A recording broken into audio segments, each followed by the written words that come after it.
Coach?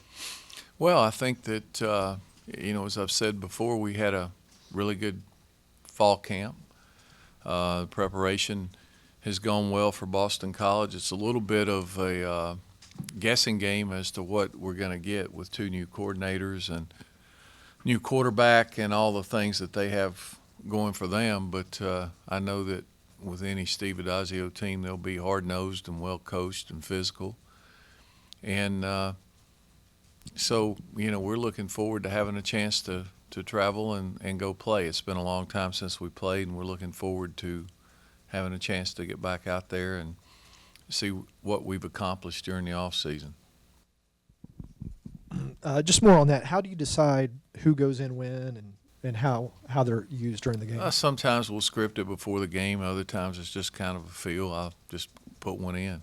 But in this game, we'll kind of script a series or two, and then if somebody's hot, we'll leave them in or that kind of thing. But they'll both play for sure. The defense that Boston College has, last year #1 in the country, but they lose a Steven Daniels. So not quite the same. No team, of course, is the same from one year to the next. But what do you anticipate from that defense? I know you said they have a new coordinator, but do you anticipate much of the same in terms of the physicality that made them #1 in the nation last year? Well, they have 8 starters back, so I'm sure that they're going to be very similar to what they were a year ago. And like anything, even though there's a new coordinator, I'm sure that he's going to look at what they did successfully and add to his repertoire, and so be it. They've got a lot of experienced defensive coaches there. I mean, Jim Reed's coached for a long time, and so was Paul Pasqualoni. So they both have been around the block, and you're probably not going to give them anything they haven't seen. Coach, last year, cutting off the linebacker from the backside was an issue at times with a linebacker like Milano. Is that a focus for these guys in this game? I don't think that we try to focus on any one person in general. We're just going to go try to do our stuff and see how they're playing, and then try to adjust and see what we need to do depending upon how they're playing. I think that the one thing about fall camp is we've got a much probably larger package offensively than we would have for a normal game. So, once we kind of digest how they're playing, then we'll stick to the part of the package that we think works best against what they're doing. You've seen, obviously, many season openers, but what do you anticipate, if you can, for this one, considering the circumstances are so different as far as the players are concerned, when you factor in everything from last year and trying to make amends for that, trying to have a much better season than last year, but starting it in a different country, but with a conference game? It's not your typical opener. Right. No, there's a lot of variables involved in this game, and the one thing about working with 18 to 22-year-olds, you never know what you're going to get from week to week sometimes. So all we can do is put together a plan and an itinerary and a formula and go play and see what happens. You'd hope that they're going to be mature enough and experienced enough to understand the importance of the game. We've talked a great deal about it. But until you get over there and play, you just don't know. I mean, there's a lot of distractions. If you want to be distracted, you can be easily distracted on this trip.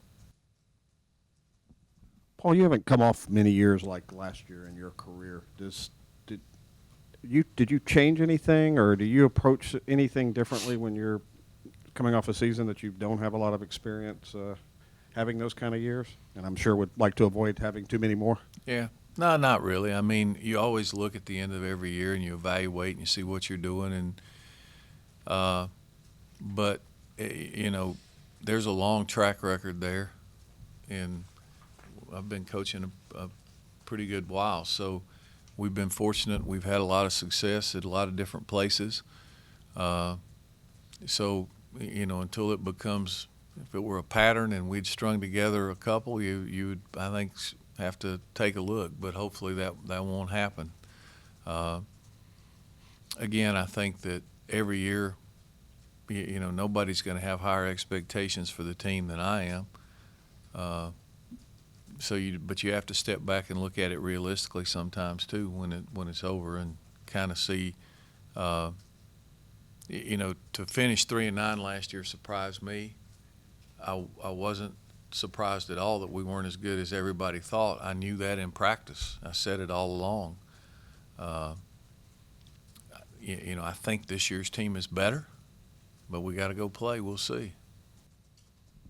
Paul, just kind of a more general question is sort of the uncertainty with the athletic department with Mike leaving, and I mean, what's kind of your thoughts on that, and does that I'm assuming it doesn't affect your day to day, but that must be a little bit on your mind as the department goes through this bit of uncertainty. Not really. It hasn't changed hardly anything for me.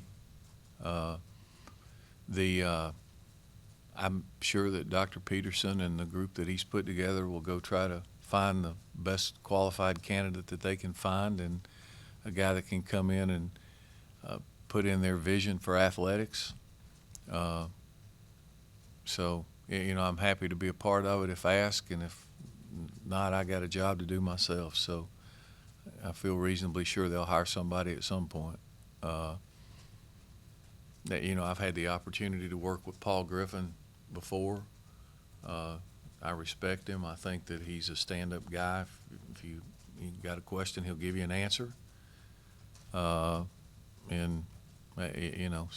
it doesn't really affect us that much right now. I mean, we're going along just like we would have regardless. Paul, what might be the greater incentive for the players going into this season? The fact that it's an ACC game right off the bat, or that they were 3-9 last year? Everybody ticks differently. I don't know. Certainly, we've set team goals. They've set team goals for themselves. One of our goals is always to win the division and get to the ACC championship game. So it's an ACC game. I mean, it's important in that right. I think we also, we lost our last game a year ago and didn't have a good season, so it's a chance to get that taste out of your mouth and get back on the winning track too. So, everybody is motivated differently. It's like I've said before, there is no magic wand to motivate people, and all the Newt Rockne speeches and all that stuff is so overblown, it's ridiculous. I was telling somebody the other day that one of the schools I coached at, we won 38 straight games at home, and it was really unique in the fact that the locker room wasn't a big locker room, but there was a little coach's room right as you came in the door. And we'd come in, and I'd go sit down in that coach's room, and at the time I was probably chewing tobacco. But, I sat down in that coach's room, and they were out there by themselves, and you could hear a pin drop out there. There was never the big games, maybe 2 or 3 a year, they'd start singing hymns. And I knew when they started singing, they were ready, because they didn't do that all the time. But I left the coach's locker room, I'd open the door and say, "Let's go." We won 38 games in a row. So there was no Newt Rockne speeches. There was no, other times I've seen. I think all that's overblown. Kids know how to get themselves ready. And if you're good enough, you're going to win. If you're not good enough, you won't. That's the bottom line. And, we could bring one of the high school teams in here and give them the best pep talk ever and trot them out there against us, and they'd get killed. So it's just kind of the way it works.